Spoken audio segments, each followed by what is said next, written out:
Hello, welcome to the Leveling Up podcast with me, George Swift from Bigger, Brighter, Bolder. I'm also the founder of BBB Success Groups for ambitious entrepreneurs and extreme growth masterminds. The Leveling Up podcast is here to give you the personal development, the entrepreneurial development, and the business growth that you, the small business owner, desire. We're here to give you the inspiration, the motivation, and to challenge your aspirations to take you and your business to the next level. Don't forget to tune in every Monday and Wednesday for mindset, attitude, personal performance, and of course, business growth. And on Friday, we do our Friday 5-minute fix. Subscribe to this podcast and never miss an episode. So today's question is this: who should you be listening to? How do you know who you should be taking advice from? And even more importantly, how do you know what you should be taking action on? What should you be implementing? It's not an easy question to answer actually, because it is a very crowded marketplace out there. Many people are vying for your attention right now. They're vying for your time. So first and foremost, I want to thank you for stopping by, because I do not take it lightly that you have chosen to spend this time with me. And my commitment to you, as always, is to give you as much value and content as I can, given the time allotted. But the question is this: who should you be listening to in a marketplace where everyone is shouting, everyone is promising things, everyone has the next best thing or the best solution to your problem? Who should you be listening to? So I'm going to help you clear that up over the next 20 minutes. The first thing I want to do is I want to do a little sense check, okay? So before you listen to anything, that includes me, by the way, on this podcast, ask yourself 2 questions, and this is like a filter that you kind of want to listen to the content through. You don't want to block the content, okay, but you want to listen through this filter. The first question is this: does what this person is saying make sense? Does it sound like the truth? Does it sound honest? Does it sound insightful? Does it sound realistic, okay? Or does it sound fanciful? Does it sound like empty promises, hollow dreams, magic pills? Does it sound like it's nonsense, okay? Put that filter up, right? Does it make sense? Number one. The second question is, does this person that you're listening to, do they have or sound like they have your best interests at heart, okay? Do they sound completely self-serving? Does it sound like they're making promises they can't live up to, saying things they don't really know? Or do they sound like they really want you to succeed? They really want you to know this information and it's valuable stuff that they want to give to you. Now, this is not the same as being super cynical, okay? Because obviously a lot of the information out there on offer to you, it is part of someone else's business, okay? So this podcast, for example, completely free of charge. I do this, I give it out there to the wider audience to consume. Obviously, I also have a business on the back end of this, okay? We talked about it, Bigger, Brighter, Bolder. We have Success Groups. We have our Extreme Growth Masterminds, where we're helping ambitious entrepreneurs just like you. And of course, the aim of this podcast, whilst it's to educate people and to help people, and that's its primary force, obviously it makes sense in the wider picture of my business. Does this make sense? I want you to listen to this. I want you to get value from this. And ideally, I want you to connect with me. Who knows? Maybe one day you and I will do business together. Okay? So it's not about being cynical and saying, oh, this guy's doing this just because it's we're all part of business. That's how business works. That's okay. The question is it completely self-serving? Is it there to serve their needs rather than your needs? Does this make sense? Okay. Does it have the best interest at heart for you? Ask those 2 questions. That's the filter you put up. Put it up right now. Listen to me with the same filter. If I don't pass that test for you, then guess what? What a brilliant use of 20 minutes. You don't have to listen to me anymore. Okay, on the assumption that I'm going to pass my own filter test here, let's get stuck in. That's the filter you put up. Put it up with me. Put it up with everyone that's out there shouting at you, trying to give you the next best thing or trying to solve your problems.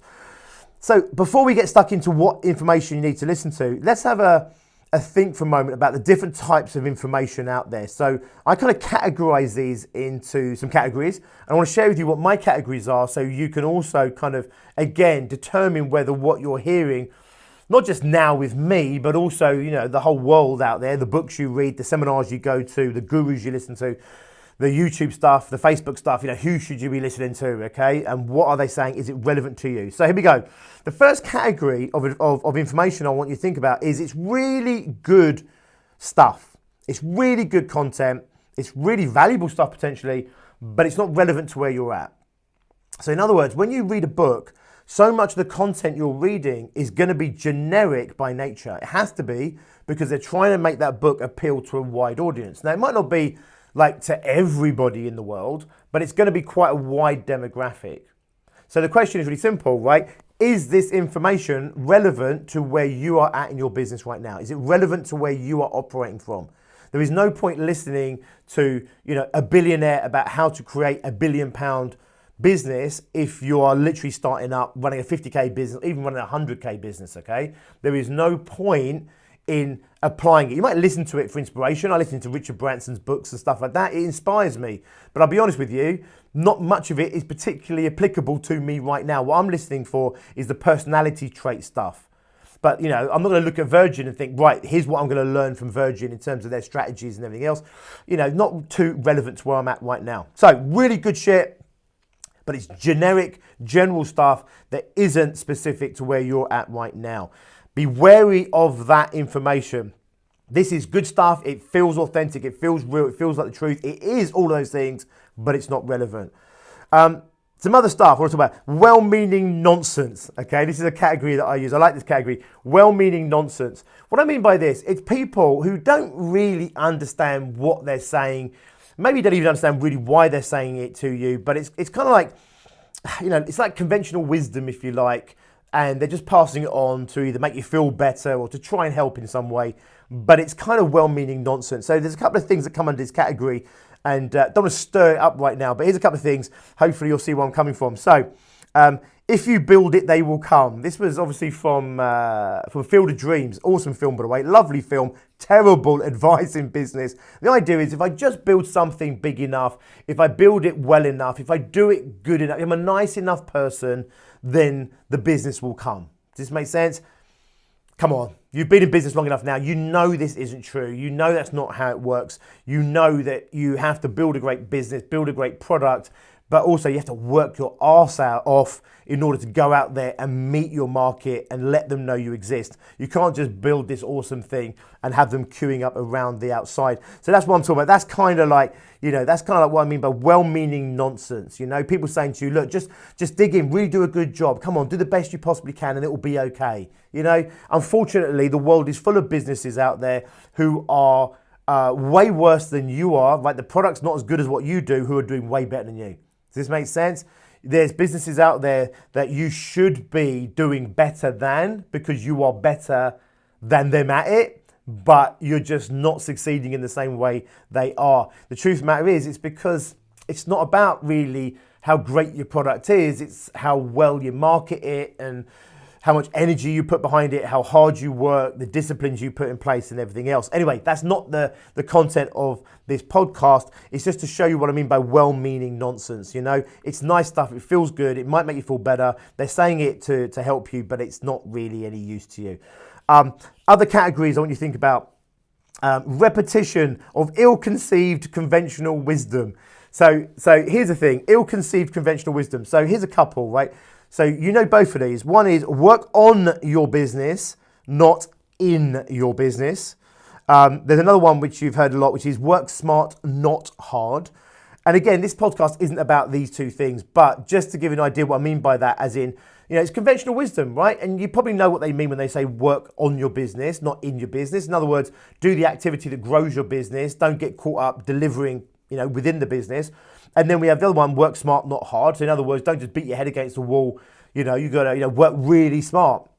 The problem I have with these two sayings, by the way, and there's loads of them out there, is that obviously if you're not working in your business as a small business owner, then obviously you're not making any money, because you only get paid when you're in your business delivering what it is that you do. Small businesses. As your business grows, of course, increasingly you work on your business and less in your business. If you want to sell your business at some point in the future, you need to get yourself completely out of it. Otherwise, it's not sellable. We know that to be true. But when you take that advice on, or you get given that advice at the wrong stage, what it does is it means I see a load of business owners really slow down their business growth, slow down their progress, because they're just not doing enough of the stuff that makes the money. They're just not delivering to their clients enough. They're not in their business enough where they're getting paid, because they feel like they need to sit on top of the business and do the working on stuff. Does this make sense? I'm not saying you shouldn't do the on stuff. My problem with that conventional wisdom that is absolutely, completely ill-conceived is that work on, not in. It's the not in bit that I have a struggle with.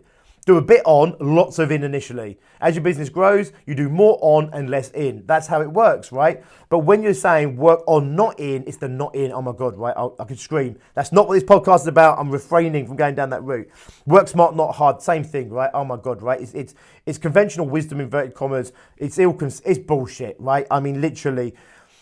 I have a saying, working smart is what makes working hard work, okay? You could also say working hard is what makes working smart work. In other words, you need the two things together. You know that's true. Obviously it's true. You know, I do sometimes come across lazy entrepreneurs that, you know, have bought into this idea that if they're just smart enough, clever enough, if they just get enough knowledge and if they just, I don't know, they're wise enough, somehow they won't have to work hard. The truth of the matter is, no one's ever achieved anything of any real magnitude without working their arse off, right? I've had to, you've probably had to at this point. Of course, we're going to have to continue to do so. The good news is, of course, as an entrepreneur, you do it for long enough, you work hard enough, and if you're smart enough as well, you do create a business that continues to give back time, it gives back lifestyle and everything else. You just don't get to have it up front. You have to pay your dues and then you get the rewards later. And again, you know, I don't have a problem with the idea of working smart. It's the working smart, not hard, that I have the issue with.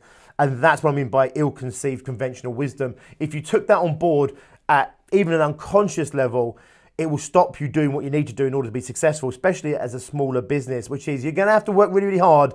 You just want to make sure you do it smart, because doing it smart is what makes the working hard work. Okay. So there you go, right? Does that make sense? That's your next category, right? Repetition of ill-conceived conventional wisdom.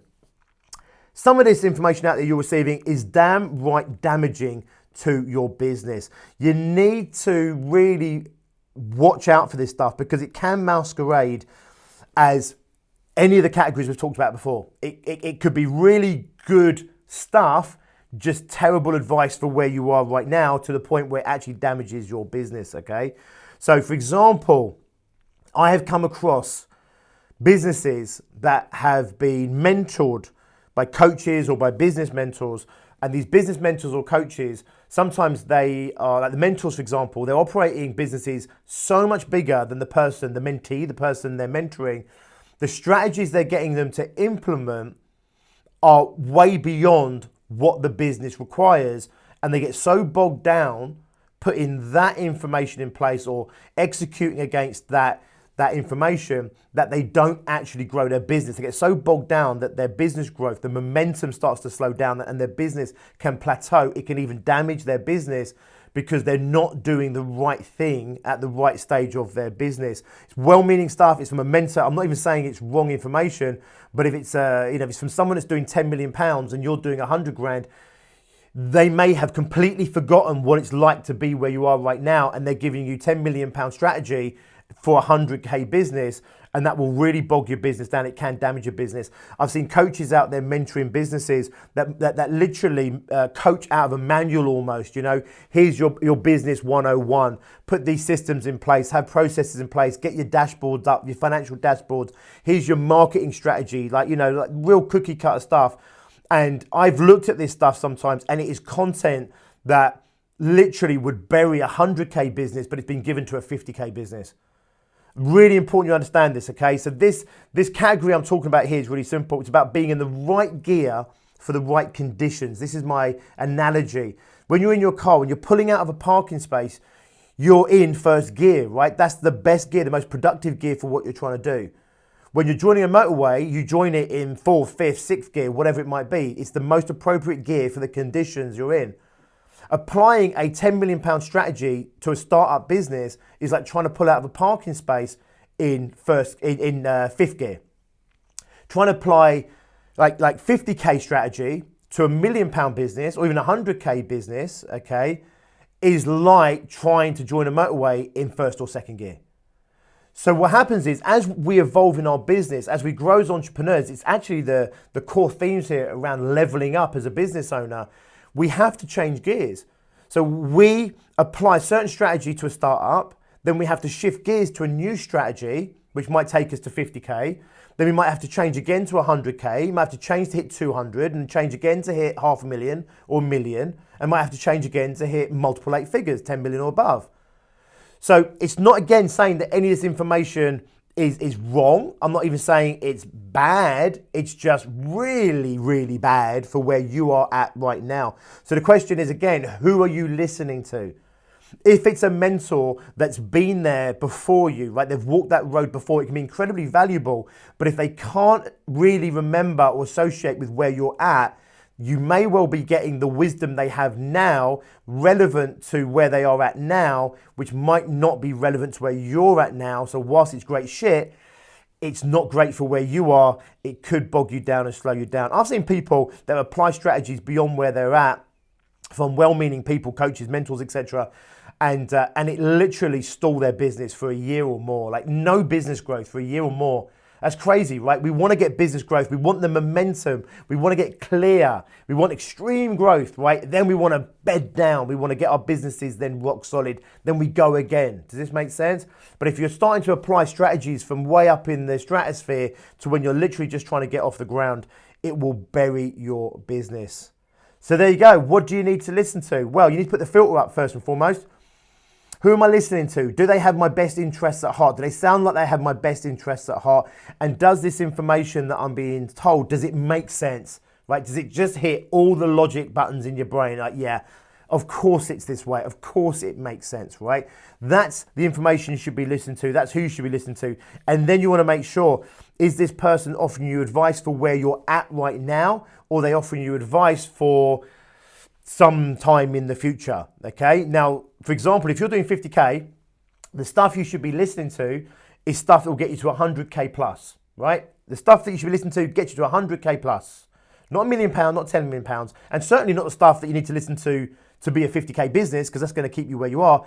It's the stuff that's going to get you to the next run of that ladder. It's really important that you bear this in mind. Otherwise, you'll end up burying yourself. As an example, actually, in my own business, many years ago, I was given a marketing strategy.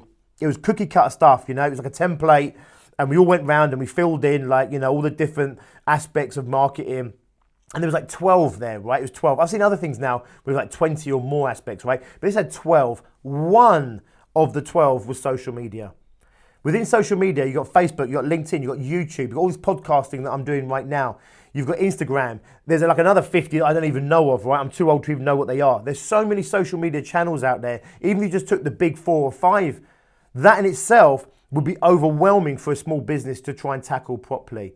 So when we sit there and say, right, here's the 12 things that you should be doing, one of which is social media, one of which is a newsletter, one of which is networking, one of which, each one of these is so time consuming that if you're a small business owner working on your own, or just one or two of you, you'll spend so long doing marketing that you'll never actually create the business. You'll be out of business before you sell anything, because you'll be so bogged down with your social media activity, so bogged down with all your other marketing activity. And the strategy that we were given, by the way, is very similar to one we've recently implemented in our business. And it's taking, like me, Tracy, my partner in life, and my business. We've got 3 permanent members of staff, 2 of which are working on this. We've also got external help costing us thousands of pounds, by the way.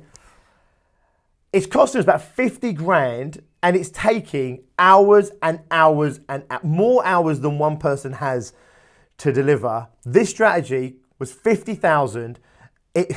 This incredible amount of implementation that we are now just managing to do in our business right now, and we were given it when we were running 50K. 50K, and the person who delivered this content, well-meaning, lovely guy, it absolutely, it came from the heart and everything else. It was all well-meaning. It was actually damaging to our business. It gave us this impression that we had to deliver this thing. And of course, if you're looking back then, we were delivering 40, 50, I was doing like 40, 50 hours of delivery a month, doing all the other business growth stuff on top of that, weekends, evenings, whatever, early mornings, probably doing maybe 60, 78 hours sometimes a week on my business. And I'm trying to implement this bloody strategy that I've only just managed to implement now. We've got a whole team of people in the business. We've got external experts, by the way, expensive experts. And I'm probably delivering like a day a week. right? As opposed to the 40, 50 hours a week.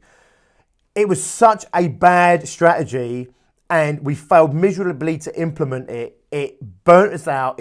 It wore us down. It didn't work, obviously.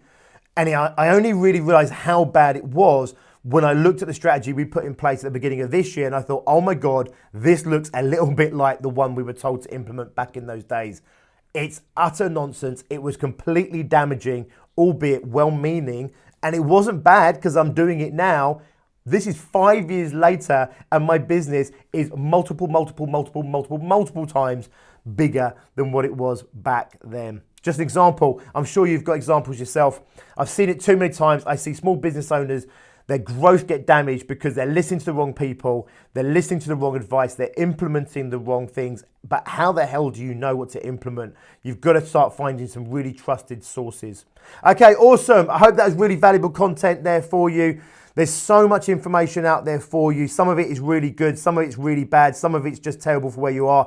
Some of it, a slither of it, is absolutely perfect for where you are right now. Make sure you seek that out, and especially that's the stuff that you should be implementing. Do that and you get yourself and your business onto the fast track.